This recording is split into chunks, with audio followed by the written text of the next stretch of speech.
जय गो माता जय गोपाल,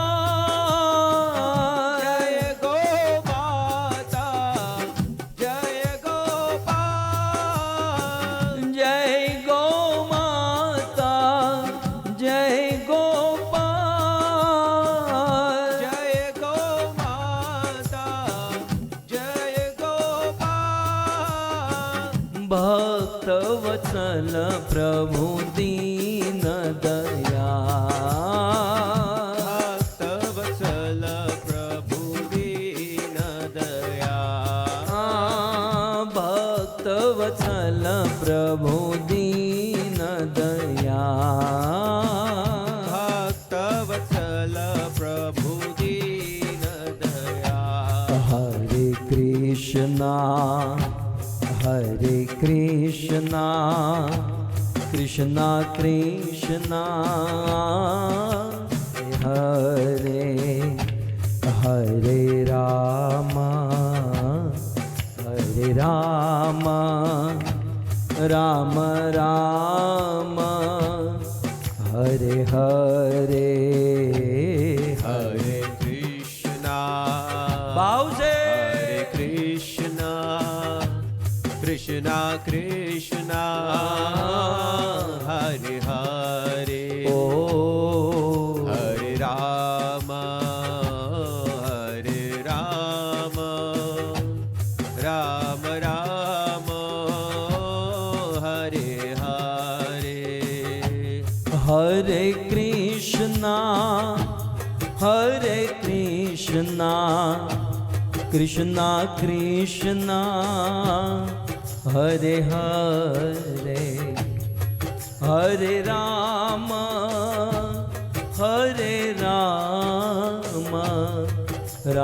राम राम हरे हरे।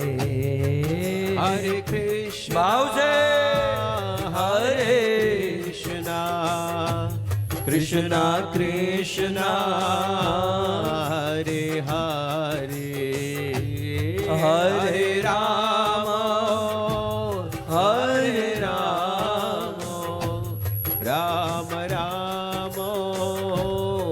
हरे हरे। हरे कृष्णा कृष्णा कृष्णा हरे हरे हरे राम राम राम हरे हरे।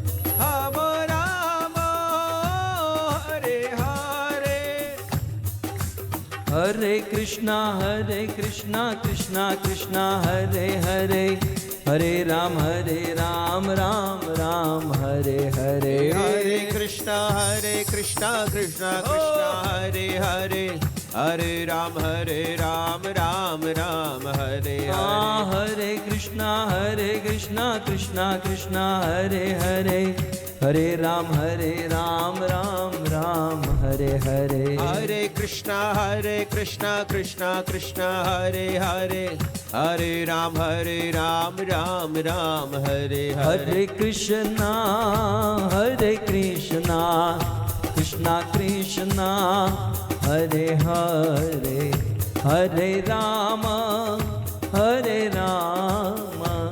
राम राम हरे हरे। हरे कृष्णा कृष्णा कृष्णा हरे हरे हरे राम राम हरे हरे। हरे कृष्णा राधा गोविंद राधा गोविंद राधा गोविंद राधे। राधा गोविंद राधा गोविंद राधे। जगन्नाथ जगन्नाथ बलदेव जय सुभद्रा जगन्नाथ जगन्नाथ बलदेव जय सुभद्रा हाँ गौर निताय जय गौर निताय गौर निताय जय गौर निताय गौर निताय जय जय श्री श्री गौर निताय गौर निताय जय गौर निताय आहा प्रभुपाद प्रभुपाद प्रभुपाद शिल प्रभुपाद प्रभुपद प्रभुपद प्रभुपद श्रील प्रभुपद जय जय प्रभुपाद प्रभुपाद प्रभुपाद प्रभुपाद जय जय प्रभुपाद प्रभुपाद प्रभुपाद प्रभुपाद निताय गौर हरि बोल हरि बोल हरि बोल हरि बोल निताय गौर हरि बोल हरि बोल हरि बोल हरि बोल युग धर्म हरि नाम संकीर्तन की जय श्री राधा गोविंद भगवान की श्री वृंदावन धाम की श्रील प्रभुपाद की निताय गौर प्रेमानंदे जय जय श्री राधे जय जय श्री राधे जय जय श्री राधे नमो विष्णुपादाय कृष्ण पृष्ठाय भूतले श्रीमते भक्ति वेदांत स्वामी इति नामिने नमस्ते सारस्वते देवे गौरवाणी प्रचारिणे निर्विशेष शून्यवादी पाश्चात्य देशतारिणे जगत गुरु श्रील प्रभुपाद की जय। हरे कृष्णा। सब ठीक है? ठीक नहीं है? हमारे यहाँ ठीक है बोलने का आंसर है हरि बोल। हरि बोल जोर से। अभी भी थोड़ा कम है।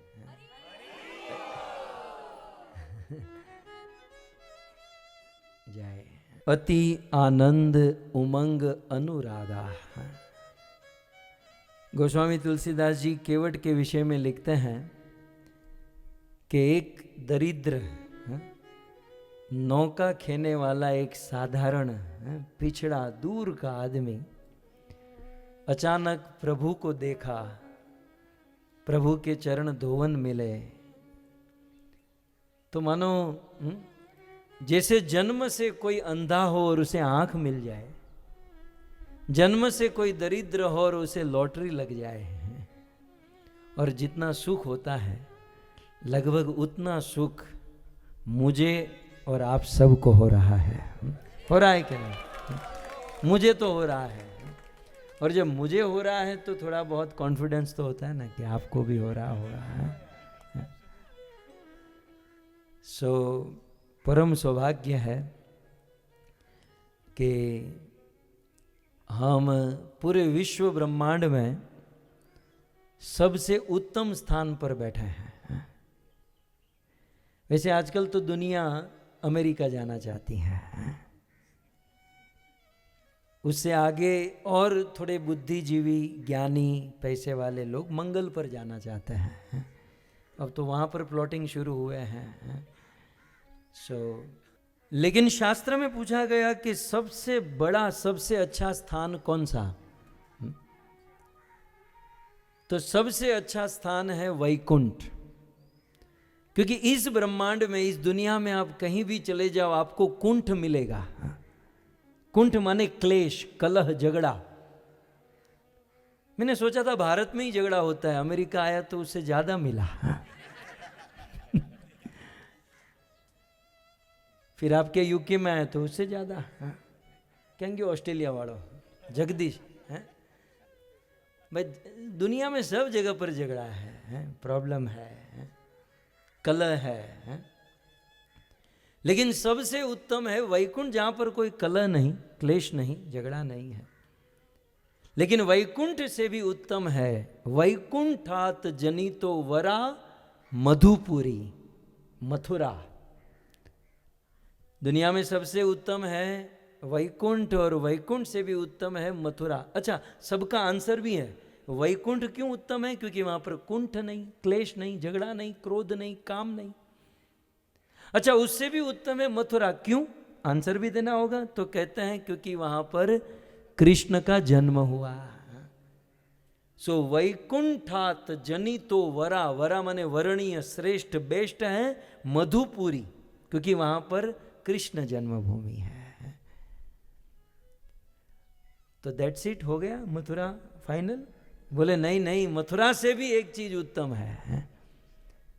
सो मथुरा से भी उत्तम है ब्रज वृंदावन धाम, श्री वृंदावन धाम की। तो बोले क्यों? आंसर देना होगा। भाई मथुरा में तो केवल कृष्ण का जन्म हुआ, लेकिन कृष्ण की सबसे श्रेष्ठ और बेस्ट लीला जो हुई वो हुई ब्रज वृंदावन में, और वह लीला है रास लीला। रास लीला सभी लीलाओं का सार, सभी लीलाओं में श्रेष्ठ, सभी लीलाओं में उत्तम श्री रास लीला। क्योंकि यहाँ रास हुआ है, यहाँ दिन में 50 बार रास होता है। और ऐसा भी कहना कि यहाँ रास हो रहा था, ये भी अपराध है। यहाँ पास्ट टेंस नहीं है, यहाँ वर्तमान लीला चलती है। सो हम ब्रज वृंदावन में उपस्थित हैं। वृंदावन जो स्वयं भगवान का अपना घर है। मैं आगे, हम लोग काम बन जाएंगे। अनंत शक्ति प्रभु ने बड़ी कृपा की, मधुसूदन प्रभु ये लोग ने, कि मैं पिछले लगभग 10 साल से नहीं गया, ये लोग इस बार लेकर जाएंगे काम वन। वहाँ पर जबरदस्त दर्शन आगे सब होंगे।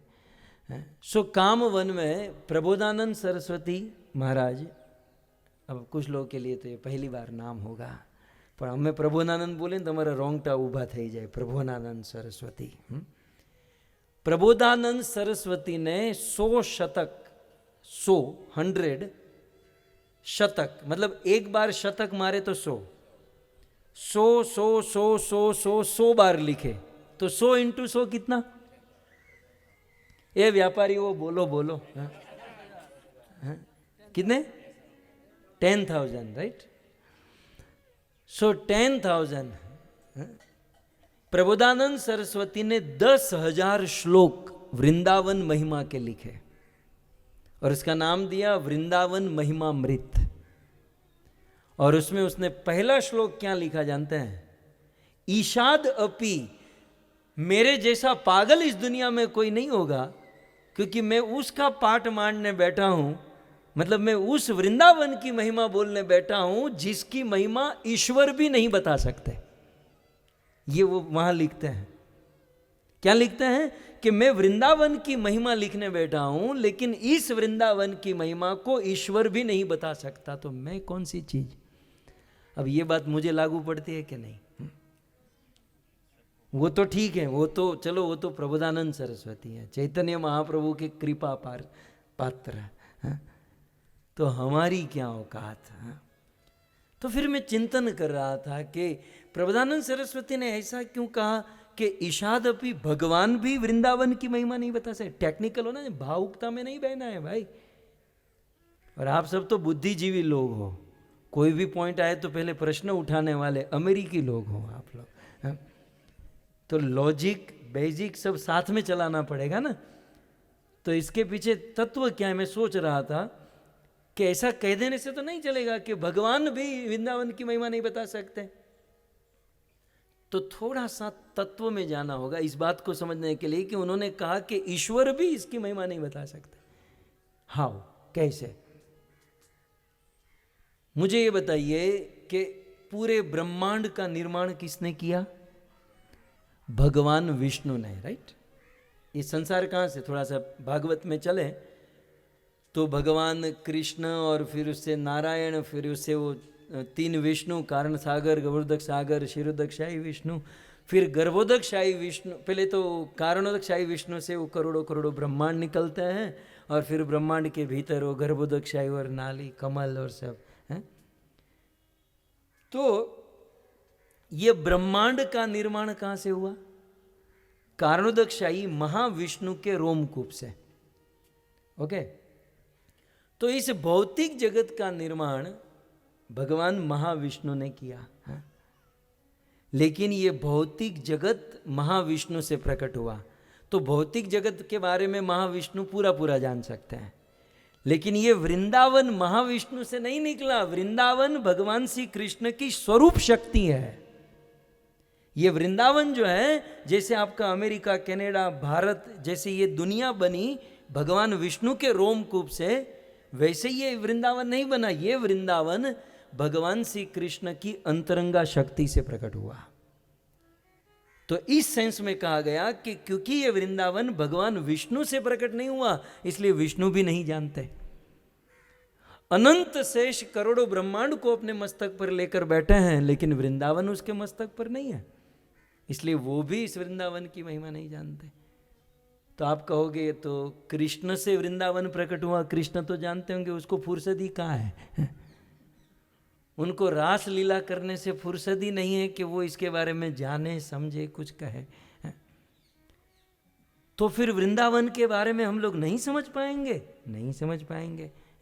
अब तो आपकी शुरुआत है ना, अब आपका, अब यहाँ से जब निकलोगे तब शुरू होगा, अरे रे रे रे, लाल गोविंद प्रभु तो कह रहे थे चिंतामणि धाम, यहाँ तो गटर है, यहाँ तो कूड़ा है, यहाँ तो कचरा है, यहाँ तो अब शुरू होगा। अभी तो आप फ्रेश हो, थोड़ी हवा लगने दो यहाँ की, राइट। सो जो जैसे प्रभुदानंद महाराज ने कहा कि मैं नहीं समझ सकता, भगवान नहीं समझ सकते, वैसे अब आपको अनुभव होगा कि आपके मन में जो मनोरथ होगा वो आपको नहीं दिखेगा। आपको कूड़ा, कचरा, गटर, जैसे आपके वहाँ बाहरी सफाई होती है, वैसे आपको यहाँ नहीं दिखेगी। तो फिर कुछ लोग ऐसा भी कह सकते हैं, अरे रे अमारे अमेरिका में तो आવું न હોય हो, तो बस ત્યાં જ રહેવું હતું ને તમારે। ये मैं गुजराती में इसलिए बोला क्योंकि ये गुजराती लोग ही बोलते हैं, हिंदी वाले तो जेन्युइन होते बेचारे। हमारा गुजराती हो, छी छी छी अमारे अमेरिका में आવું न હોય, अमारे अमेरिका में આવી गंदकी न હોય, तो પછી तो ત્યાં જ પડ્યો રહે ને। फिर राधा रानी कहेगी तू वहीं पर रह, तेरी यहाँ ज़रूरत नहीं है। ये क्या है पता है, हमारे वहाँ ऐसा, ये कंपैरिजन, हमारे वहाँ ऐसा नहीं होता, हमारे वहाँ सब टाइम टू टाइम होता है, यहाँ टाइम का कोई भरोसा। अब देखो हमारा टारगेट कुछ और था, लेकिन गुरु जी आए, ये हुआ वो हुआ, तो यहाँ सब घड़ी बड़ी को छोड़ देना है ना। 365 दिन घड़ी से टाइम टू टाइम करते हैं, फिर भी हम करेंगे, लेकिन सब कुछ हमारे हाथ में नहीं ना। यहाँ तो कृष्ण भी अपने कंट्रोल में नहीं, कृष्ण भी राधा रानी के कंट्रोल में चलता है, यहाँ तो भगवान भी उनके कंट्रोल में चलता है, तो हम और आप हैं। इसका अर्थ ये नहीं कि पलड़ा झाड़ेंगे, हैं? व्यवस्थापक तो अपना सब कुछ करते रहेंगे, लेकिन यहाँ सब कुछ कंट्रोल में नहीं है। सो वृंदावन को समझने का अर्थ है, भगवान भी नहीं समझ सकते, प्रभुदानंद नहीं समझ सकते, तो फिर वृंदावन को कैसे समझा जाए? तो उन्होंने एक बहुत सुंदर शब्द कहा जो आपको आज बहुत काम में आएगा। वृंदावन यदि कृपा करे ना, तो ही हम वृंदावन को समझ सकते हैं, बाकी कोई चांस ही नहीं है, कोई चांस नहीं है। इसलिए यहां पर माथा रगड़ना है। नहीं तो आप सोचोगे हम तो आए थे दर्शन करने, दर्शन यहां से अच्छा आप जहां रहते हो ना वही है। जब तक आपको यहाँ का तत्व समझ में ना आए, भाव और प्रेम समझ में ना आए, तो यहाँ पर भगवान के चरणों में एक ही प्रार्थना करनी है कि प्रभु मुझे वृंदावन समझ में आए। मैं अभी भी स्थूल दृष्टि से देख रहा हूँ, मैं अभी भी भौतिक नेत्रों से देख रहा हूँ, यहाँ की जो महिमा है, यहाँ की जो इंटेंसिटी प्रेम की है, वो मुझे मेरे में नहीं है। तो भगवान को ये कहे, वृंदावन को ये प्रार्थना करे कि आप कृपा करो कि मुझे ब्रज समझ में आ जाए। અમે 35 વર્ષથી આવીએ છીએ, અમને હળ નથી હૂજતી હજી, मैं तो हमारा अनुभव के मेरे अनुभव से आपको कहीं अपराध न हो जाए, मेरा केवल यही है कि आप कुछ लेने आए हो, कहीं छोड़ कर न चले जाए। ये मैं आपका ध्यान रखने के लिए बैठा हूँ। हाँ? बाकी ये बड़ा दिव्य धाम है, इसको समझने के लिए बड़ी साधना और बड़े दिव्य नेत्र चाहिए और बारंबार कृपा करनी चाहिए वृंदावन से, भगवान से, गुरुदेव के चरणों में, कि हमें ये वृंदावन समझ में आए। ठीक है ना? नहीं तो हम वृंदावन में हैं, अमेरिका में हैं, दिल्ली में हैं, कोई अंतर नहीं है। इसलिए जितना हो सके उतना ब्रज समझ में आए। सो हम बहुत उत्तम स्थान पर आए हैं, बैठे हैं। मैं यहाँ की लीला और सब में आगे बढ़ूं उसके पहले मैं बहुत बहुत धन्यवाद देना चाहूँगा हिज ग्रेस मधुसूदन प्रभु का। मैं आपको क्लियर करना चाहता हूँ कि इस यात्रा के ऑर्गेनाइजर एक और मात्र एक श्री मधुसूदन प्रभु है और उनके साथ अमित नारायण प्रभु उनके हेल्पर के तौर पर। और ये दोनों को जोड़ दे तो नाम बनता है परफेक्ट सेवा। सो ये यात्रा मधुसूदन प्रभु का मनोरथ, उनकी इच्छा, उनकी पिछले 6 महीने की मेहनत, उनका फॉलोअप, उनका समर्पण।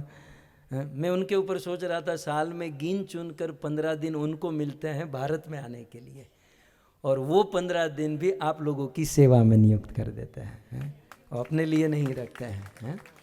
सो ये कितना बड़ा समर्पण है, कितना बड़ा त्याग है। तो मारे गुजरातीઓને એટલું કહેવાનું કે આ બીજી વાર આયોજન કરે એવું રાખજો તમે। इतनी भी कंप्लेंट मत कर देना कि ये सोचेंगे छोड़ो अब कौन मगजमारी करेगा। बड़ी यात्रा है, 1-2 ऐसे निकल जाते हैं तो थोड़ा उनको उनका उत्साह बढ़ा कर रखिएगा। और मैंने बच्चों को कहकर रखा है कि मधुसूदन प्रभु को हो सके उतना फ्री रखिएगा कि वो भी अपना आनंद ले सके। आप समझ रहे हो ना, जब रिस्पॉन्सिबिलिटी होती है ना तो अपना आनंद चला जाता है, फिर सबका ध्यान रखना उसी में हम चले जाते हैं। तो ये बात। सो धन्यवाद मधुसूदन प्रभु, थैंक यू। अमित नारायण प्रभु धन्यवाद। और मधुसूदन, ये मैं बैठा हूँ, ये कुछ ड्यूटी हमको दी जाती हैं अचानक, हमको पहले से पता नहीं होता क्या होता है इसमें, लेकिन हम समझ जाते हैं कि हाँ हमारे बीच में बड़े वरिष्ठ भक्त उपस्थित हैं। तो मैं कुछ भक्तों का नाम रखूँगा। अमीयात्मा प्रभु, मैं महाराज जी के साथ 45 मिनट बैठा, उसमें 15 मिनट आप ही की बात हो रही थी। मैंने कहा वो जिंदा है, आप चिंता मत कीजिए। तो अमीयात्मा प्रभु हमारे बीच में हैं, बड़े प्रेमी भक्त हैं और हमारे बड़े वरिष्ठ भक्त परम पूज्य गोपाल कृष्ण गोस्वामी महाराज के सब रत्न हैं, श्री आनंद दास प्रभु। आनंद प्रभु जय हो, स्वागतम आनंद प्रभु की।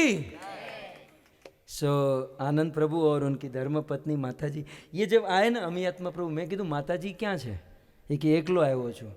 મેં કીધું આટલું બધું સુખ તમે એકલા લ્યો એ ન પરવડે। एक्चुअली मधुसूदन प्रभु એવું बोला। खैर फिर हमारे डीसी से ही हैं रामचंद्र प्रिय दास प्रभु और देवी शक्ति माता जी। जय, स्वागतम। युधिष्ठिर प्राणदास, युधिष्ठिर प्राणदास प्रभु क्या किधर है? ओ युधिष्ठिर प्राण प्रभु की जय, हरि बोल। रोहिणी प्रिय माता जी जय जय।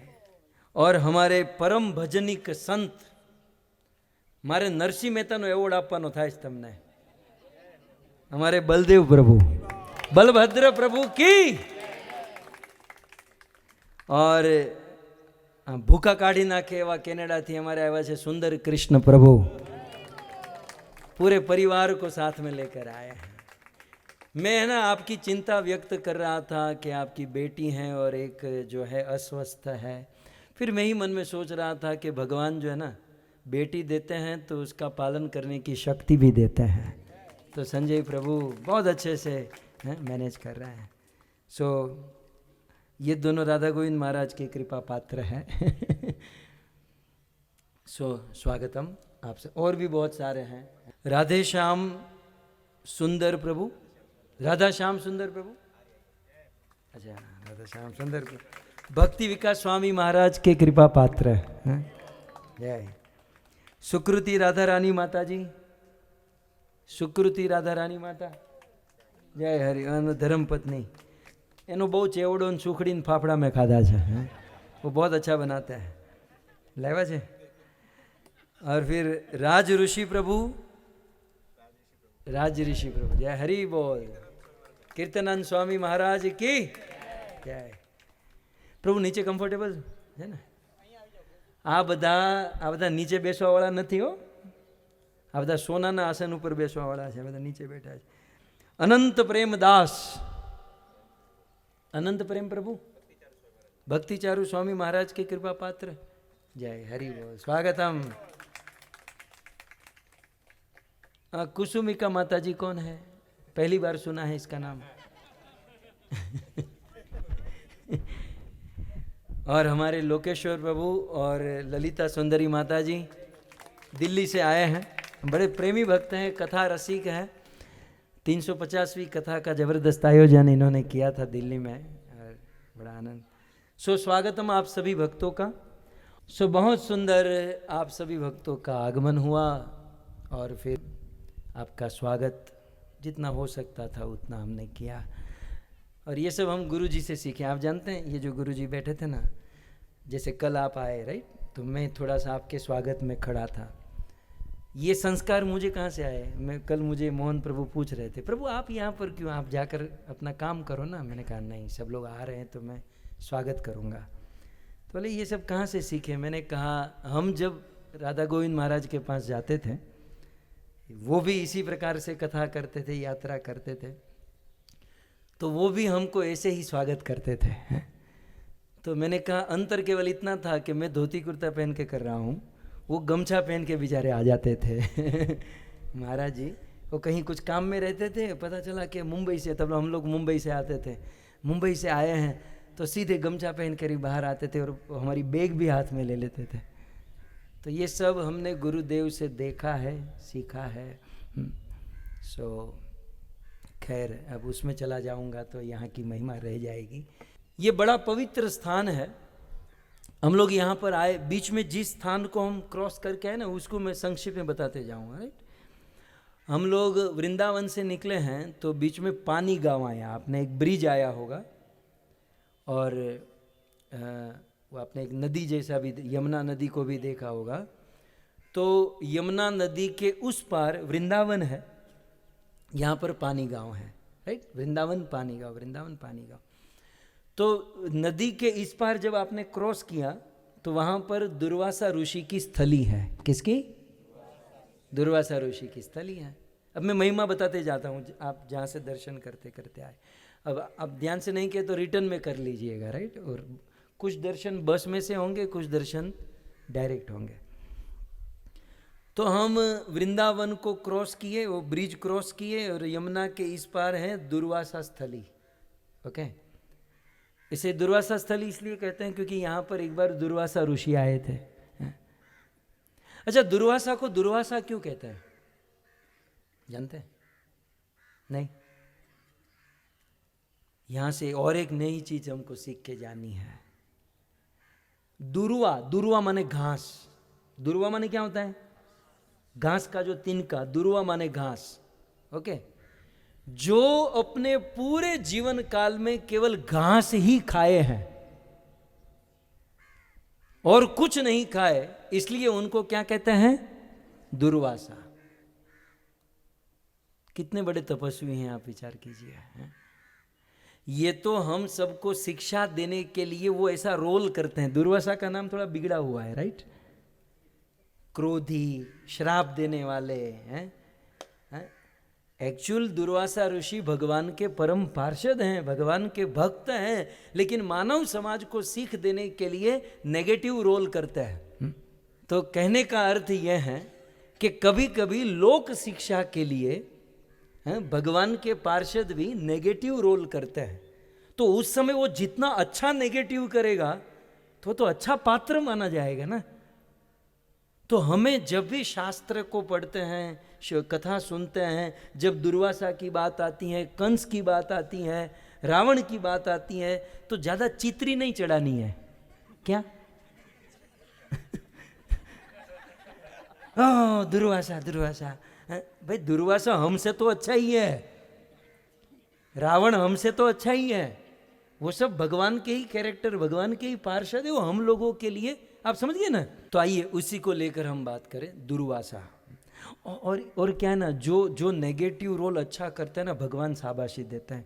रावण जब ऊपर गया ना, भगवान ने कहा शाबाश रावण शाबाश, क्या तूने रोल किया यार, अपनी रामायण जम गई है। लाखों युग बीत गए लेकिन आज भी रामायण है, क्योंकि रावण की वो असुर की इंटेंसिटी कितनी थी, ढीला ढीला रावण होता था, है सीता मेरे पास है, तो कोई बात थी यार। આપણો અરવિંદ ત્રિવેદી ને ભૂકા કાઢી નાખે ગુજરાતી હતો। सो मैं थोड़ा सा नेगेटिव पॉइंट, क्योंकि कलयुग है ना, तो नेगेटिविटी बहुत है कलयुग में, राइट। तो एक सिद्धांत को हम अभी समझ लेंगे ताकि हमारी लाइफ में, हमारे जीवन में बहुत काम आएगा। मुझे ये बताइए कि रामायण में रावण न होता तो रामायण हिट जाती? नहीं जाती ना। कृष्ण लीला में कंस न होता तो ये हिट जाता? तो किसी भी चरित्र को हिट, सुपर हिट बनाने के लिए नेगेटिव किरदार पावरफुल होना चाहिए। साले अपने जीवन में नेगेटिव किरदार कितने पावरफुल है। भगवान को 2 दिया ज्यादा करना चाहिए यार, नेगेटिव मिला तो क्या मिला है, समझे। छोटे मोटे दुश्मन भी मिले तो बड़े मिलना चाहिए, है? आप समझ रहे हैं। तो जब जीवन में कोई दुश्मन हो, मतलब कोई हमारा तो किसी से कोई है शत्रुता नहीं, कोई दुश्मनी नहीं, लेकिन कुछ लोग अपने से ही ठान लेते हैं, कुछ लोग अपने से ही मान लेते हैं, लेकिन वो भी यदि रावण जैसा कोई बड़ा आदमी हो तो पिक्चर हिट जाने वाला है। आप ऐसा समझ लेना चाहिए। तो आपके जीवन में यदि कोई आपकी निंदा करता हो, कोई ईर्ष्या करता हो, आपके पीठ पीछे कोई गलत बात करता हो, है ना, आपके लिए कोई बुरी कमेंट देता हो, आपको ये सोचना चाहिए कि मूवी हिट जाने वाला है यार। नहीं कि हमको दुखी होना चाहिए। हमारा थोड़ा सा उल्टा है, अरे हम इतनी भक्ति करते तो हमारे साथ ऐसा क्यों हुआ, अरे इतनी भक्ति करते हैं इसलिए भगवान ने ये नेगेटिव रोल भेजा ताकि आपका चरित्र हिट हो जाए, है ना। तो हमारे जीवन में, मैं शास्त्र की बात को एक सरल भाषा में कह रहा हूँ। यही बात कुंती महारानी की स्तुति भागवत जी में आती। आप देखते हो हमारे भारत में कितनी नदी है, गंगा, यमुना, सरस्वती, कावेरी, नर्मदा, अलखनंदा, अनेकों नदियाँ हैं। सबसे ज़्यादा फोर्स किसका? गंगा का। क्यों? क्योंकि गंगा के मार्ग में बहुत सारे अवरोध हैं, बड़े बड़े पर्वत, बड़े बड़े पत्थर, बड़ी बड़ी चट्टानें। तो गंगा क्या करती है, उस अवरोध के कारण रुक जाती है, रुक कर उसका पानी जब लगता है तो उसके ऊपर चला जाता है, और जब हाइट पर जाता है और जब वहां से पानी गिरता है तो उसका फोर्स बढ़ जाता है। तो हमारे आपके जीवन में या भक्ति में यदि कोई रुकावट आई तो हमारा फोर्स बढ़ेगा, भक्ति बढ़ेगी, प्रगति बढ़ेगी। इसलिए नर्वस नहीं होना है। हमारी यात्रा की शुरुआत कुछ पॉजिटिविटी से हमें शुरू करनी है, राइट। तो दुर्वासा ऋषि को लेकर हमने ये बात की कि दुर्वासा ऋषि को हम लोग अक्सर गलत समझते हैं, लेकिन पर्दे के आगे पर्दे के पीछे दोनों देखना होता है। सो दुर्वासा ऋषि को दुर्वासा इसलिए कहते हैं क्योंकि दुर्वा खाकर अपना पूरा जीवन बिताया है, केवल दुर्वा खाकर। तो आप लोग कहोगे दुर्वासा ने जीवन में कुछ खाया नहीं? कुछ नहीं खाया। वो अम्बरीश महाराज के वहाँ गए तो भोजन नहीं किया, पांडवों के वहाँ भोजन नहीं किया, हाँ? तो उसका एक प्रमाण यहाँ पर मिलता है। आइए, जब आप वृंदावन से निकले और ब्रिज आया और पानी गांव को क्रॉस किए, यमुना को क्रॉस किए, तो यमुना के तट पर दुर्वासा ऋषि का स्थान है। 5,500 वर्ष पूर्व यहाँ पर दुर्वासा ऋषि आए थे और वृंदावन के इस पार, यमुना के इस पार आकर बैठे थे। तो यहाँ आकर बैठ गए और धीरे धीरे धीरे धीरे, उस समय तो व्हाट्सएप नहीं था ना, नहीं तो तुरंत पता चल जाता। 1-2 दिन में पता चल गया वृंदावन में कि भाई शिव के अवतार परम उग्र दुर्वासा ऋषि पानी गांव में आए हैं। तो दुर्वासा ऋषि आए, वहां ब्रजवासी लोग, अरे दुर्वासा ऋषि 2 दिन से आए हैं, 2 दिन से दुर्वासा ऋषि हमारे गांव में। वहां अम्बरीश ने 1 टक पानी नहीं दिया तो दुर्वासा ऋषि ने श्राप दे दिया है। तो किसी को भी श्राप दे देते हैं, चलो कुछ करो, उसको भोजन खिलाओ। सारे ब्रजवासियों ने भोजन बनाया और भोजन बनाकर अपनी गोपियों को दिया। श्रीमती राधा रानी और अन्य उनकी गोपियाँ हाथों में भोजन लेकर कहाँ पर जानते हैं आप लोग? वृंदावन परिक्रमा हम लोग करेंगे तो वृंदावन परिक्रमा करते करते वो जगन्नाथ मंदिर है, राइट? जगन्नाथ मंदिर विश्राम स्थली महाप्रभु ने, उसके पहले वो स्थान आता है। वहाँ से यमुना क्रॉस करेंगे तो यहीं पर निकलेंगे। राधारमण महाराज बता रहे थे कि आप चल के जाओ तो बहुत नज़दीक पड़ता है। आप 10 बार बस में जितनी बार आए ना, उसमें 10 बार आप चल के आ जाते हैं। यदि इसकी तरह चलते तो मधुसूदन प्रभु ऐसे रोज चलते हैं हाथ ऊपर करके जॉगिंग करते हुए। तो यमुना के तट पर सारी गोपियाँ दुर्वासा ऋषि के लिए भोजन लेकर आ गई और सोचा कि हम नौका में बैठकर पार कर लेंगे। लेकिन उस दिन क्या देखा कि कोई नौका नहीं, कोई नाविक नहीं।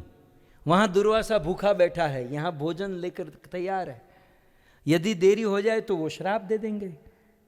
और यहाँ गोपियाँ परेशान, आज तो हमारा ब्रज मर जाएगा, आज तो दुर्वासा के श्राप से हम लोग मर जाएंगे, क्या करें क्या करें। तब जिसका कोई नहीं उसका जगदीश होता है। जब जगत का साथ नहीं मिलता तब जगदीश का साथ होता है। शिकागो वाला जगदीश नहीं, वृंदावन वाला जगदीश। ये तो प्रेमिला का जगदीश है। प्रेमलता माता का।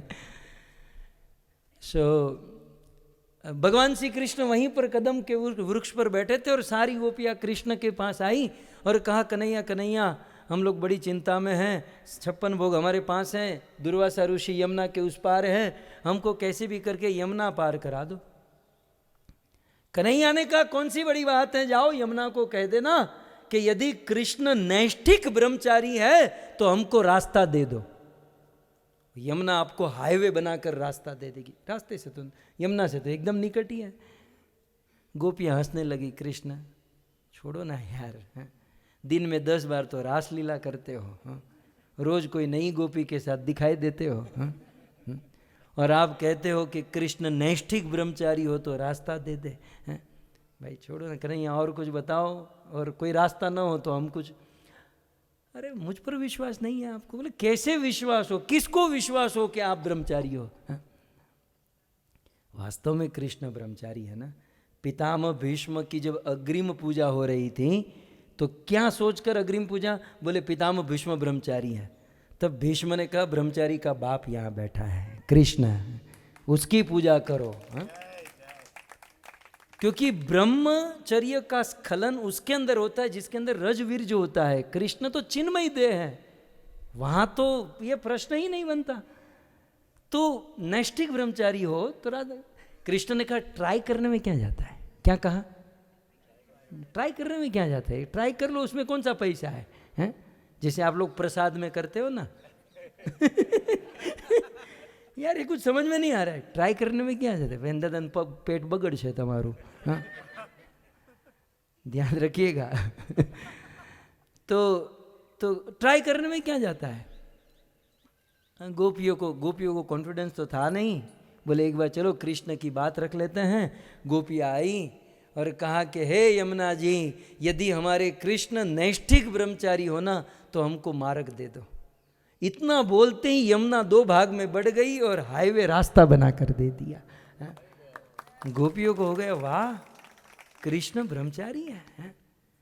अब रोज रास करने वाला ब्रह्मचारी, ये तो इसीलिए गीता में कहा ना कि जन्म कर्म च में ये दिव्यता है, एवं यो वेति तत्वतः।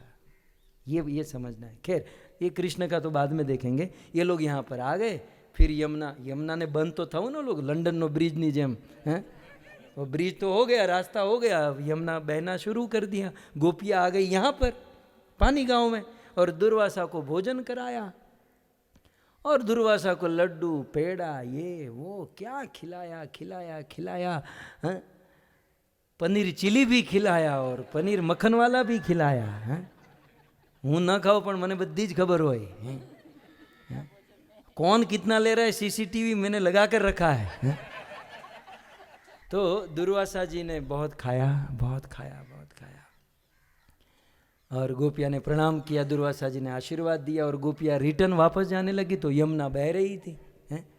अब वो तो आ तो गए, अब वापस कैसे जाए, अब तो कृष्ण भी नहीं है, लो अब तो मर गई, अब तो यहाँ पर भूखे प्यासे मर जाओ, क्या करे क्या करे क्या करे। बोले ये बूढ़ा बैठा है दुर्वासा, उसको थोड़ा सा पूछते हैं।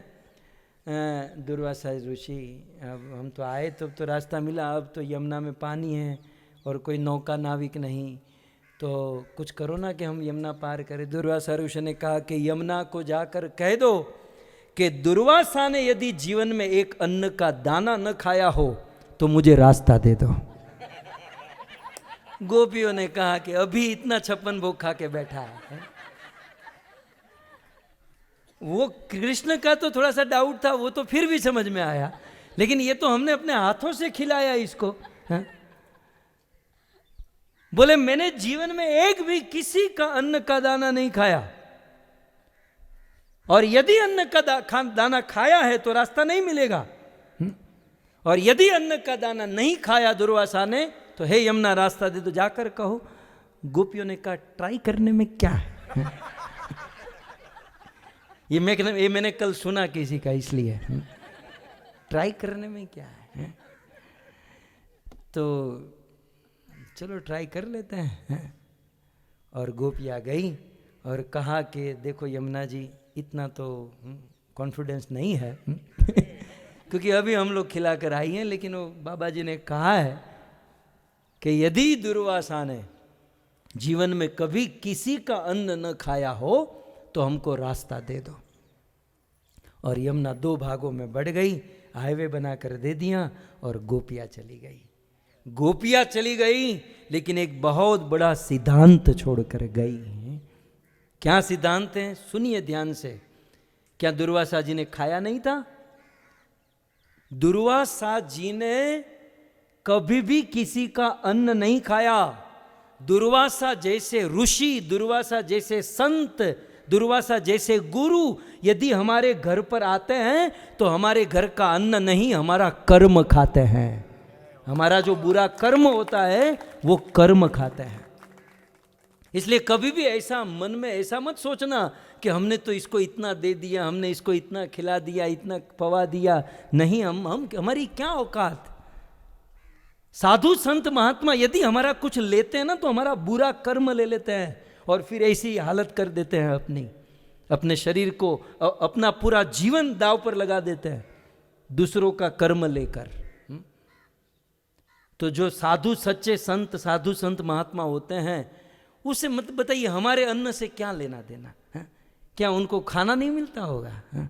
और जो हम उनको खिलाना चाहते वो सब उनको अच्छा लगता होगा? वो बेचारे करुणा करके, कृपा करके हमारे कर्मों को खाते कि बेचारा गृहस्थ है, उनकी मैं सेवा लूँगा तो थोड़ा सा पवित्र होगा, भजन में आगे बढ़ेगा, ये करुणा करते हैं। और हम लोग रात दिन काम धंधा करने वाले क्या सोचते हैं कि ये हमारा लेकर चला गया या हमने उसको इतना दे दिया, हमने नहीं। तो ये अंडरस्टैंडिंग होनी चाहिए, ये हमको सीखना है। यदि कोई गुरु, कोई साधु हमारी सेवा लेते हैं ना तो ये हमारा सौभाग्य है, क्योंकि गुरु किसी का नहीं होता, किसी का नहीं होता गुरु। भगवान से भी एक तत्व बड़ा है, वो है गुरु। जब भगवान को आपका कुछ नहीं चाहिए तो गुरु को क्या चाहिए? वो गुरु शब्द ही गुरु है, वो इतना बड़ा है। और लेकिन फिर भी वो लेता है तो वो हमारा कर्म ले रहा है, अन्न नहीं ले रहा है। तो ये सिद्धांत यहाँ पर स्थापित हुआ दुर्वासा ऋषि का कि दुर्वा खाकर अपना जीवन बिताया, गोपियों का अन्न नहीं खाया, उनका कर्म खाया।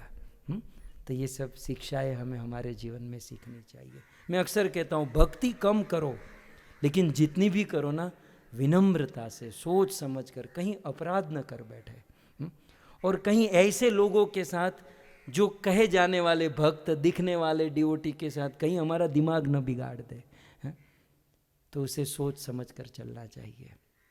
सो ये था पानी गांव की महिमा, दुर्वासा ऋषि की महिमा। और फिर वो तो यमुना जो है ना, यमुना में ये यमुना जो हम क्रॉस करके आए, जैसे महाराज जी कह रहे थे ना 8 वन यहाँ पर, 5 वन यहाँ पर, जो हम ये क्रॉस करके आए, यमुना क्रॉस करके आए तो वहाँ पर रोज राधा रानी, गोपी और कृष्ण की लीला होती थी।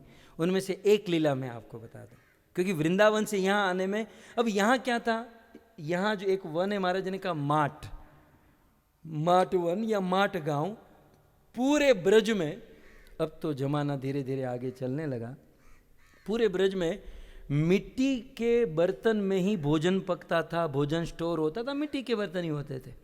और पूरे ब्रज में मिट्टी के बर्तन माट गांव में बनते थे और यहीं से सप्लाई होते थे। तो इसके कारण, कुछ काम के कारण यमुना को पार करने के लिए गोपियों को आना पड़ता था। और कृष्ण को जब भी इच्छा होती थी लीला करने की, तो सारे नौका चलाने वाले को रफा दफा कर दे, भागो सालो यहाँ से, नहीं तो कल से सबका काम धंधा बंद करवा दूंगा। तो जिस दिन कन्हैया को इच्छा होती थी, और फिर कृष्ण गोपियों के साथ नौका विहार लीला करते थे। जय राधा माधव कुंज बिहारी, यमुना तीर वनचारी। तो जब हम यमुना तीर वनचारी गाते हैं ना, तो ये सब लीलाएं स्मरण करनी चाहिए। मैं आपको 1-2 इंस्ट्रक्शन दे दूं। शुरुआत में, शुरू में कुछ इंस्ट्रक्शन होनी चाहिए। आप लोग यहाँ पर आए हो ना, यहाँ वहाँ ज़्यादा मत देखिए, यहाँ पर मेन फोकस कीजिए मानसरोवर, लीला भूमि, लीला कथा। और सबसे बड़ा आर्ट, सबसे बड़ी कला क्या होगी, मैं आपको ये बता रहा हूँ। यहाँ के दृश्य को, यहाँ की लीला को आप अपनी आंखों से, कानों से कैप्चर कीजिए। આમ નકરું ફોનમાં જ ન રાખો, થોડુંક દિલમાં રાખો। थोड़ा सा फोन में तो फोटो लीजिए, लेकिन ऐसे दिल में फोटो छाप दीजिए कि जब आप अपने अपने देश, अपने अपने गांव, अपने अपने स्थान वापस जाओ और माला करने बैठो ना, तो ये स्थान का स्मरण होना चाहिए। यहाँ मूंगफली और चना और दाल और ये और गन्ना जूस, उसके चक्कर में रहो, ज़्यादा नहीं है। आपकी कुशलता क्या होगी मैं बता रहा हूँ, बेनिफिशियल पॉइंट क्या होगा कि ज़्यादा से ज़्यादा देखो, कैप्चर करो अपने मन में, अपनी आँखों में। तो ये अच्छा रिजल्ट मिलेगा। और इसका, यात्रा का रिजल्ट यही है कि आप जब अपने स्थान पर जाओ तो इसका स्मरण होना चाहिए। तो ये हमें, हमारा चिंतन, हमारा मंथन, हमें ये यहाँ से हमको ये लेना है। जैसे आप लोग पिकनिक करने जाते हो ना, ऐसा ही कि नहीं है। एक्चुअली यहाँ पर क्या है, यहाँ के दृश्य को हृदय में उतारना है। भगवान को देखो, लीला को देखो, कथा सुनकर फिर से देखो, है ना, तो दृश्य उतरेगा। और फिर जब आप सोते होंगे, माला करते होंगे, उसका स्मरण हो जाए तो आपकी यात्रा वसूल तो अभी मैंने करा दी है, वसूल तो हो गए, अभी ये सब बोनस चल रहा है। अभी बोनस चल रहा है। बेचारे कितने बार पूछे कब आएंगे लाल गोविंद जी। मैंने कहा 15 मिनट। बोले 15 मिनट पहले भी आप 15 मिनट कह रहे थे। खैर, हाँ, तो एक नौका विहार लीला मैं आपको बता देता हूँ। प्रथम नौका विहार तो बहुत बार हुआ ना कन्हैया का। मैं आपको एक ओपनिंग, प्रथम नौका विहार कहूँ कैसे हुआ। एक बार गोपियाँ एक्चुअली यहाँ पर आ चुकी थी, यहाँ पर पानी गांव में, किसी नौका को लेकर यहाँ आ चुकी थी। रिटर्न जाने में उनको, सारे नौका वाले को, बेचारे होते ही है, लेकिन कृष्ण ने सबको भगा दिया, भागो सब लोग। हाँ, बोले हमारा धंधा बोनी, बोले ये लो पैसा सब लोग, निकलो, कोई नहीं। रात का अंधेरे का समय गोपियाँ आई और सोचा कि नौका मिल जाएगी, बैठेंगे, पार करेंगे। कोई नहीं, कोई नहीं, कोई नहीं। एक नौका लेकर एक बंदा बैठा था, लेकिन आराम से सोया हुआ था, और बिल्कुल यमुना के बीचों बीच। हे नाविक, हे नौका, यहाँ आओ, यहाँ आओ। हाँ? आराम कर रहा हूं। हाँ? यहां पर आओ, नहीं, तुम लोग यहां आकर बात करो। हाँ? मैं वहां क्यों आऊं? काम तुमको है कि मुझको है? सो बोले हम आएंगे तो हमारा पग बिगड़ेगा, हम डूब जाएंगे। आप में से जो लीडर है उसको यहाँ, लीडर तो राधा रानी है, बोले आपके लीडर को यहाँ भेजो। तो लीडर तो नहीं गई, ललिता विशाखा को भेजा। बोले देखो, अरे कन्हैया तुम, सॉरी कन्हैया नहीं थे, उसने अपना रूप बदल कर रखा था, वो नौका नाविक जैसे लग रहे थे। तो नाविक जैसे थे। बोले हमको पार करा दो। बोले पार तो करा देंगे, लेकिन तुम्हारा जो लीडर है उसके चरण को मुझे धोना पड़ेगा। ये सब तुम गंदे गंदे, ये सब कीचड़ वाले, ये सब गांव की ग्वालिन, गंवार की बेटियां, ये सब क्या गंदे गंदे कपड़े लेकर आई हो, सब लोग अपना पग धोकर आओ। तो ये बेचारी ने धो दिए। राधा रानी बोले वो तुम्हारा जो लीडर है ना उसका मैं धोऊंगा। बोले हम धो लेगी उसका, नहीं मैं धोऊंगा, जाना है तो ठीक है, नहीं तो छोड़ो। राधा रानी बोलते मैं किसी को धोने नहीं दूंगी। ललिता विशाखा मनाती भाई धो लेने दे, नहीं तो हम लोग को रात यहाँ निकालनी पड़ेगी। तो कन्हैया आए और राधा रानी को कहा कि चलो दोनों पांव ऊपर करो, मुझे धोना है। दोनों कैसे ऊपर हो सकता है? ठीक है एक ऊपर करो, मुझे धोना है। एक ऊपर किया, कृष्ण ऐसे धोने लगे तो बैलेंस बिगड़ा। राधा ने कहा कि अरे ठीक से मैं गिर जाऊंगी तो हमारा कंधा किसके लिए है, यहाँ हाथ रख दो। तो राधा रानी ने हाथ रख दिया। एक चरण, दोनों चरण, केवट की तरह कृष्ण ने राधा के दोनों चरण धो दिए। ठीक है अब मुझे ठीक लग रहा है, लेकिन मुझे आपको उठाकर बिठाना पड़ेगा। वही केवट वाली बात यहाँ पर भी आ गई, नीचे चलोगे तो और बिगड़ेगा। जैसे तैसे मनाकर लीडर को बिठाया, सखिया बैठी, सब लोग बैठे। थोड़ी सी नौका आगे चली ना तो नौका धीरे पड़ गई, स्लो चलने लगी। अरे भाई तू पूरी रात निकालेगा, थोड़ा तेज चला। बोले वीकनेस आ रही है, बड़ी वीकनेस आ रही है, अणशक्ति આવી ગઈ છે। सवारे खाली मेंदू वड़ा खादा था, इडली खादी थी, बहुत कम खाया, वीकनेस। क्या हमारे पास थोड़ा बहुत है, ये खा लो, क्या खा लो, मैं खाऊंगा तो ये कौन चलाएगा? तुम खिलाओ। मुझे तो ये चलाना पड़ेगा कि नहीं? तो तुम खिलाओ। तो 2-3 गोपी आ गए। तू नहीं शेडाली, तू पासल जा, तू पीछे जा। वो जो तुम्हारी लीडर है वो थोड़ी साफ सुथरी, उसको भेजो। कीचड़, गंदे कपड़े, छी, तुम दूर जाओ। वो जो लीडर है ना वो थोड़ी जेन्युइन है, वो साफ सुथरी, उसको आगे भेजो। ललिता विशाखा राधा रानी को कहते, राधा रानी जाओ ना खिला दो ना थोड़ा सा। राधा रानी आई, थोड़ा सा खिलाया, अब ठीक है, एनर्जी आ रही है। अब धीरे धीरे चलने लगा। अब सब लोग अपने अपने स्थान पर बैठ गए, गोपियाँ चर्चा करने लगी। थोड़ी देर 5 मिनट चला, फिर से लूज पड़ गया धीरे धीरे। अरे भाई साहब अब क्या हुआ? बोले शक्ति नहीं है अंदर, शक्ति। बोले अब शक्ति कैसे आएगी? बोले शक्ति का दर्शन होगा तो शक्ति आएगी। बोले हाँ हमारे बीच में वृषभानु नंदिनी राधा रानी है शक्ति। तो बोले तुम हम साइड में बैठ जाओ और मुझे देखने दो उसे, जब मैं देखूंगा तो वहां से शक्ति मिलेगी और मेरी नौका चलेगी। सो श्रीमती राधा रानी सामने बैठी है, कृष्ण नौका चला रहे हैं। सो इस प्रकार से रोज कृष्ण श्रीमती राधा रानी की, जैसे हम तो बस में आए लेकिन नौका पार लीला यहाँ पर होती थी। आइए अब जिस स्थान पर हम लोग बैठे हैं, जैसे महाराज श्री ने निवेदन कर दिया, मैं 2-3 पॉइंट आपको बता दूं। बड़ा ज़बरदस्त स्थान है यहाँ पर। श्रीमती राधा रानी आप सब जानते हैं कि मान करती हैं, रूठती है ना। ये ब्रज का शब्द है मान लीला। जैसे यहाँ पर मान सरोवर है, वहाँ मानगढ़ है। अब 2 सरोवर, एक कैलाश मान सरोवर, एक राधा मान सरोवर। ये राधा जी का मान, मान माने रूठना, क्या? मान माने रूठना। मान माने आप ये मत समझना वो मान सम्मान वाला मान मत समझिएगा। ब्रज में जब भी मान बोला जाए तो मान माने रूठना, राइट? तो श्रीमती राधा रानी अक्सर कृष्ण से रूठती हैं।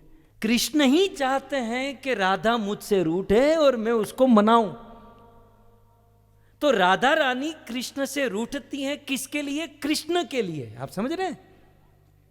तो राधा का रूठना ऐसा नहीं है कृष्ण को परेशान कर, राधा का।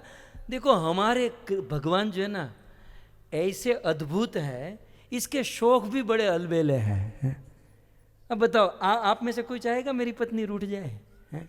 અને રૂઠે જ બળદેવભાઈ તમે મનાવો ખરા? ભગવતી માતા આ બળદેવભાઈ તો મનાવે એવા છો, ગીત ગાય એવા છે. તો રૂઠે આપણે શાંતિ 2 દિવસ, કેમ? અમુક લોકો એવો વિચાર કરે. लेकिन हमारे भगवान के शौक भी अजीब है, नहीं? कृष्ण के मन में इच्छा होती है कि मेरी प्रिया मुझसे रूठे, भीख मांगते हैं कि कोई मेरी प्रिया बनो और मुझसे रूठो. चैतन्य चरितामृत लगाऊं? प्रिया यदि मान करे करे न भत्सना. आप गा सकते हो. प्रिया यदि मान करे करे न भत्सना. प्रिया यदि मान करे करे न भत्सना. प्रिया यदि કેમ બંધ કેમ છે?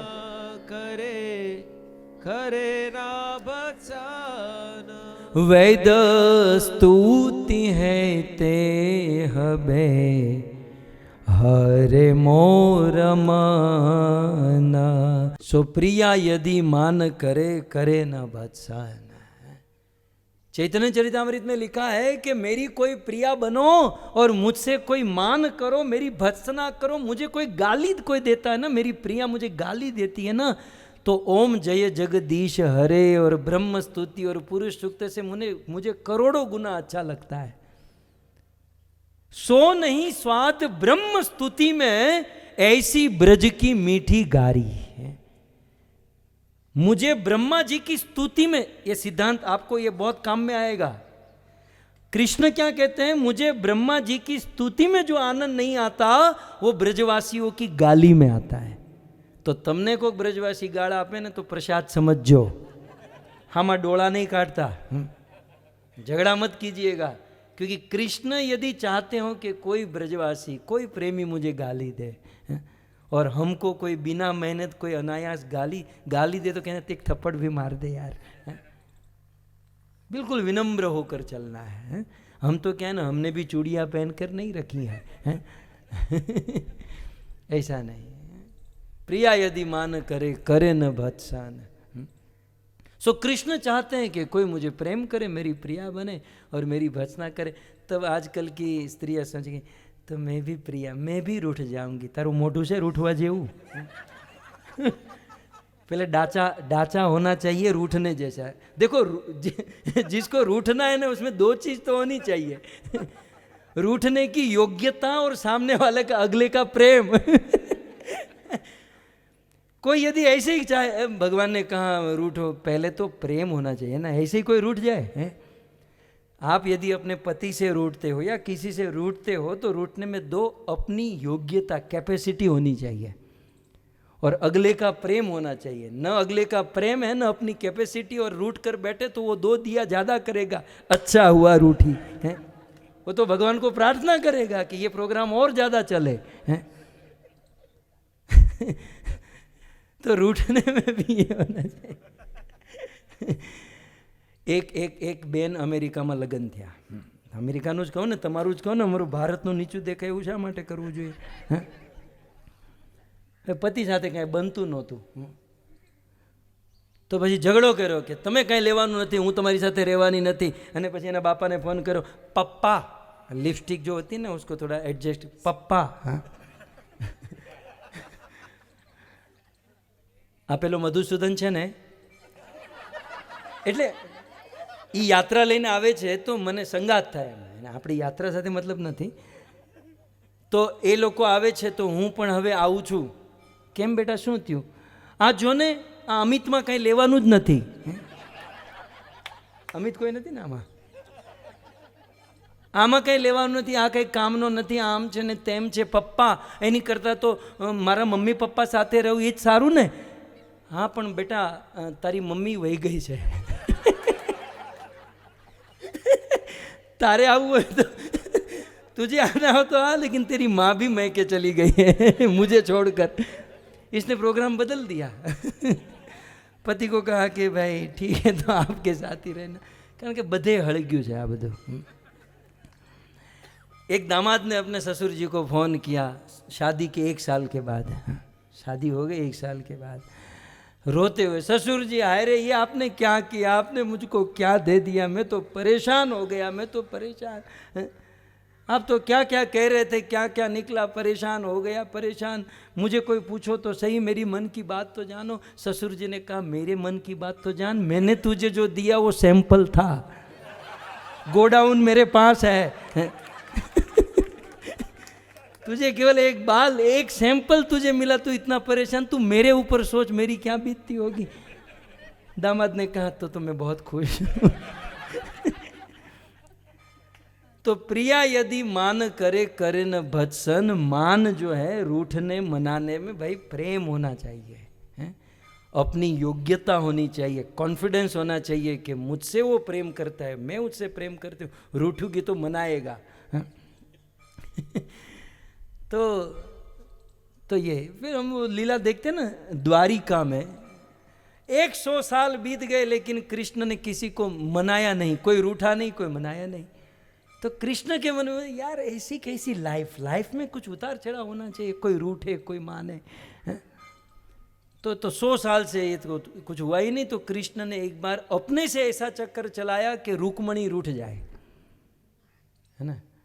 तो रुक्मणी देवी तो बिल्कुल है, वो तो बाम नायिका नहीं है ना, तो राधा रानी है. तो फिर भी कृष्ण ने पूरा प्रयास तो किया. दोनों सोने के पलंग पर बैठे थे, मानो यहाँ रुक्मणी है. रुक्मणी, एक सीरियस बात करना चाहता हूँ. बोलिए बोलिए पतिदेव बोलिए. तुमने ये जो मेरे से शादी करके जो काम किया ना, बिल्कुल गलत किया. क्या कहा आपने? रुक्मणी, तुमने मुझसे जो शादी है, जो लेटर वेटर किया और फिर मैं तेरा अपहरण करके, अब काम होते होते तो जल्दबाजी में हो गया, लेकिन जो अपन ने काम किया वो बहुत गलत किया है. तुमने क्या सोचकर मुझे चुना?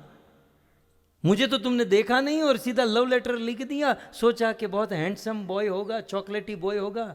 मैं निकला काला कलूटा. तुम अंदर मन में तो यही सोच रही होगी कि मैं कोई गोरा चिट्टा होऊंगा और फिर यहाँ द्वारिका आई तो काला. चलो छोड़ो, बंदा उसमें भी कंसीडर कर देगा. तुमने ये सोचकर मेरे से शादी की कि चलो भाई खुद काला है लेकिन इसका फ्रेंड सर्कल बहुत अच्छा होगा, कुछ पार्टी करेंगे, ले देकर पोरबंदर का सुदामा. न तो अपना वर्ण ठीक है, न अपना फ्रेंड सर्कल कोई ठीक है. और रुक्मणी तो ये बता कि यदि ये शादी टिक गई तो बच्चे होंगे, बच्चे तो होंगे, और बच्चे की जब स्कूल में छुट्टी होगी तो वो कहाँ जाएंगे? मामानु घर કેટલે? હવે આપણે તો છોકરાઓને મામાને ત્યાં જવાનું તો નહીં જ ને, કારણ કે क्योंकि मैं तेरे भाई के साथ युद्ध कर चुका हूँ, तेरा भाई मेरा दुश्मन है, तो न तो बच्चों को मामा का सुख, न तुझे मेरा कोई. रुक्मणी एक काम कर, हम डिवोर्स ले लेते हैं. ये भागवत जी में ये प्रसंग है. इतना कहकर कृष्ण खड़े हुए, रुक्मणी पीछे बैठी है. कृष्ण ऐसे चलते चलते बात करते जा रहे हैं. रुक्मणी ये गलत किया, वो किया, और रुक्मणी एक काम करते, हम डिवोर्स ले लेते हैं, तुम अपने घर, मैं अलग. कृष्ण ने क्या सुना? धड़ाम करके आवाज आई. पीछे मुड़कर देखा, रुक्मणी मूर्छित. वैद्य को बुलाया, डॉक्टर को बुलाया, इलाज कराया, और जैसे तैसे थोड़ा बहुत रुक्मणी को होश आया. तब भागवत जी में लिखा है कि भगवान श्री कृष्ण रुक्मणी से कहते हैं कि रुक्मणी, किसी भी गृहस्थ व्यक्ति के जीवन में दो ही तो सुख होते हैं, एक छोटे छोटे बच्चों के मुख से तोतली बोली में मम्मी पापा पापा वो करते हैं ना छोटे छोटे बच्चे हैं, कहाँ भगवान याद आते हैं, कहाँ भागवत गीता है? एक तो छोटे छोटे बच्चों की वाणी में सुख है, और दूसरा रूठी हुई प्रिया को मनाना है। और मैं चाहता हूं कि तू रूठ जा और मैं तुझे मनाऊं, लेकिन यहाँ तो कुछ है नहीं। लेकिन ये सौभाग्य श्रीमती राधा रानी ने दिया। श्रीमती राधा रानी रूठती है, कन्हैया उसे मनाते हैं। ऐसा ही एक दिन राधा और कृष्ण के बीच में झगड़ा हुआ और श्रीमती राधा रानी रूठी है, और रात भर कृष्ण श्रीमती राधा रानी को मनाते रहे, राधे मान जाओ मान जाओ। और राधा रानी रूठकर इतना रोती रही, इतना रोती रही, इतना रोती रही कि राधा रानी के मान में, रूठने को मान कहते हैं, मान में रात भर जो रोती रही और उनके आंखों से जितने अश्रु निकले उससे ये सरोवर बन गया। ये राधा रानी के मान में उनके आंसू से निकला हुआ ये सरोवर है, मान सरोवर। अब ये तो हुआ लीला। अब इसकी महिमा गर्ग संहिता, कौन से ग्रंथ में है? गर्ग संहिता में। अब बहुत सारी महिमा यहाँ के भक्त भी बताएंगे, थोड़ा सा डिफरेंशिएट होता है, लेकिन मैं आपको एज इट इज गर्ग संहिता की कथा सुनाऊं। गर्ग संहिता में कथा है, एक ऋषि हुआ करते थे जिसका नाम था आसुरी मुनि। क्या नाम था? नाम जेवा गुण नहीं, गुण जेवा नाम नहीं। नाम था क्या? आसुरी, असुर है, लेकिन गुण अच्छा था। सो ज़्यादा नाम पर नहीं जाना चाहिए। सो ये इसका नाम है मधुसूदन, मधु को मारने वाला। ये बेचारे मच्छर भी नहीं मारते हैं, बताइए, इतने विनम्र है। तो नाम जैसा तो हुआ ही नहीं ना। तो ऐसा होता है। खैर, तो आसुरी मुनि जो थे ना, वो बड़े भजनिक थे, तप करते थे, भगवान का ध्यान करते थे, भजन करते थे। तो उनका अचानक से ध्यान बंद हो गया। अब भारत पाकिस्तान की मैच देखते हो, लास्ट ओवर है, डिसीजन आने वाला हो, और पावर वही हो जाए, हम झरमर पहले के ज़माने में होता था, झरमर हो जाता था। तो आप थोड़ा ऐसे अरे क्या हुआ। तो ये साधु संतों का ऐसा होता है, जो पहुँचे हुए संत होते हैं, ध्यान करते हैं, अपने लीला में चिंतन करते हैं, और जब उनका चिंतन बन हो गया तो वो डिस्टर्ब हो गए। बोले क्या हुआ, मेरा चिंतन कैसे बंद हो गया, मेरा ध्यान कैसे बंद हो गया। तो अब वे भगवान को खोजने निकले, पूरे ब्रह्मांड में भगवान को खोजते खोजते पाताल से लेकर वैकुंठ तक, गोलोक वृंदावन में चले गए। लास्ट में वहाँ तो कृष्ण मिलेंगे, गोलोक में गए तो वहाँ भी कृष्ण नहीं। अरे बोले कृष्ण तो यहाँ गोलोक में रहते हैं, यहाँ नहीं। बोले वो भौम वृंदावन में लीला करने के लिए गए हैं, और अभी उनकी रास लीला चल रही है। कहाँ मैसेज मिला? गोलोक वृंदावन में। अब तो ये मचल गए। अब गोलोक से नीचे यहाँ भौम वृंदावन में आ रहे थे, वाया कैलाश, बीच में कैलाश पड़ता है। शिव जी ने कहा महाराज कहाँ जा रहे हो? बोले नीचे रास लीला चल रही है। अब रास लीला का नाम हो और शिव जी हैं, एक बार श्री भोले भंडारी बनकर ब्रिज की नारी गोकुल में। लेकिन शिव जी जो है कहे कि मैं भी आपके साथ चलूंगा। आसुरी ने कहा कि एक से भले दो, चलो तुम भी अपने साथ। आसुरी मुनि और शिव जी दोनों ब्रज में आए। यहाँ पर सुंदर रास चल रहा था, और जैसे ही रास में प्रवेश करने गए तो रास की द्वारपालिका, शायद ललिता विशाखा या रास द्वार पर जो खड़ी रहती गोपियों ने रोक दिया, अंदर नहीं जा सकते। आसुरी मुनि और शिव जी ने कहा हम जाएंगे अंदर, रास लीला, हम भगत हैं कृष्ण के। अरे बोले यहाँ पर पुरुष केवल एक कृष्ण है, बाकी सब गोपियाँ हैं, तुम जैसों को वहाँ पर अंतर नहीं है। तुम्हें गोपी भाव लाना होगा। गोपी ड्रेस तो 250 रुपये में मिल जाता है। 2 दिन के बाद गोपी बनकर आटा मारेगी सब लोग। अंदर से पूतना, बाहर से गोपी, पता नहीं चलता, बाजू वाला परेशान। तो गोपी ड्रेस पहना बड़ी चीज नहीं है भाई। वो भाव लाना, उसमें युग युग बीत जाते हैं, जन्म जन्म बीत जाता है। गोपी भाव लाने, भक्ति रसामृत सिंधु पढ़िए, क्या उच्च भाव होता है। जो हमको लाना है, हमारी ब्रह्म मध्व गौड़ीय धारा, एक गोपीर भरतार पद कमलम दास दासानो दास, हमें गोपियों के अनुगत्य में चलना है। हमारे लिए आइडियल आदर्श गोपिया है, तो हमें वहां तक पहुंचना है, वो भाव लाना है। लेकिन अभी तो हम बिल्कुल नीचे हैं। ठीक है, तो अब शिव जी और आसुरी मुनि बोले तुमको गोपी भाव, गोपी ड्रेस, सब कुछ टिप टॉप होना पड़ेगा। बोले रासलीला तो शुरू हो गई है और इतना जल्दी गोपी भाव कहाँ से आए? आपके मन में भी हो श्रद्धा, साधु संग, फिर भजन क्रिया, फिर अनर्थ निवृत्ति, फिर निष्ठा, फिर रुचि, फिर आसक्ति, फिर भाव और फिर प्रेम। और प्रेम में भी दास्य, साख्य, वात्सल्य, वो करते करते माधुर्य, माधुर्य में भी गोपी भाव, गोपी रस। कितना दूर, कितना दूर। लेकिन शिव जी और आसुरी मुनि ने कहा नहीं, हमको तो अभी अर्जेंट, इमीडिएट, तत्काल कोटा कोई है? बोले एक तत्काल कोटा है, किसी को कहना मत, आप लोग भी। बोले यहाँ बाजू में मान सरोवर है। राधा रानी जब रुड़ गई थी, उनके आंखों के अश्रु से मान सरोवर बना था, उसमें 3 डुबकी मार दो, गोपी भाव आ जाएगा। आसुरी मुनि और शिव जी गमछा पहनकर सीधे अंदर, 3 क्या 9 डुबकी मारे और गोपी भाव लेकर रास लीला में प्रवेश कर गए। तो ये वो सरोवर है जिससे इमीडिएट गोपी भाव प्राप्त हुआ, है ना। सो बहुत सुंदर यहाँ की महिमा है भक्तों। यहाँ के साधु संतों का कहना है कि यह जल, आप स्नान न कर सको कोई बात नहीं, प्रैक्टिकल पॉसिबल नहीं है फिलहाल, लेकिन यहाँ के जल को अपने सर पर चढ़ाओ और यहाँ के जल को अपनी आँखों पर रखो, और हो सके तो परिक्रमा करके आप आ सकते हो। और यहाँ पर दर्शन बहुत सुंदर है। यहाँ पर आप देखोगे तो एक छवि है, राधा रानी बैठी हैं और कृष्ण उनके चरणों में बैठा है, और कृष्ण राधा रानी के चरणों को कहते हैं मेरे मस्तक पर रख दो।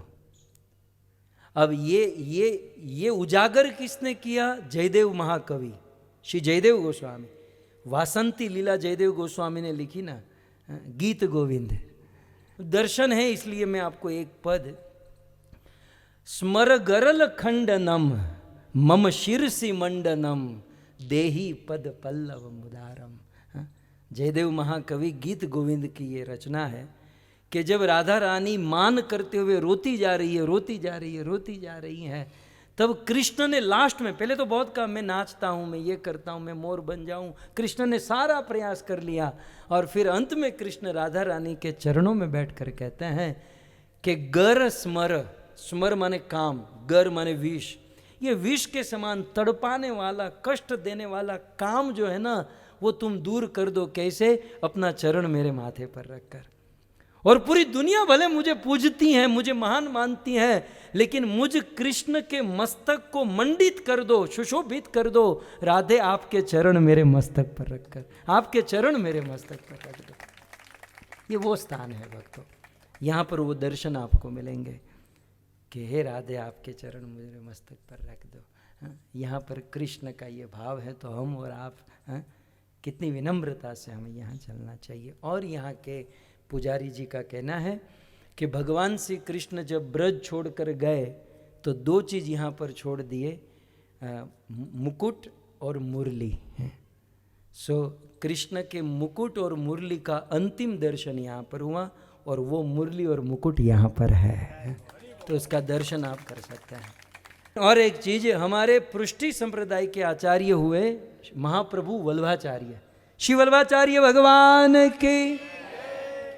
सो महाप्रभु वल्लभाचार्य ने बड़ी क्रांति की, भागवत का बड़ा सुंदर प्रचार किया। गृहस्थ संत हुए लेकिन सन्यासियों से उत्तम कार्य किया। ऐसे महाप्रभु श्री वल्लभाचार्य 64 जगह पर बैठे और उन्होंने भागवत गाए, कीर्तन किया, भागवत बोले, जिनको महाप्रभु वल्लभाचार्य की बैठक कहा जाता है। 64 बैठक, राइट। तो महाप्रभु वल्लभाचार्य की 64 बैठकों में एक बैठक, ये सफ़ेद देख रहे हो ना, ये जो घर है, अंदर आप जाओगे तो ये महाप्रभु वल्लभाचार्य जी की बैठक है। ठीक है। सो इस प्रकार से यहाँ का दर्शन है। तो आप लोगों का धन्यवाद।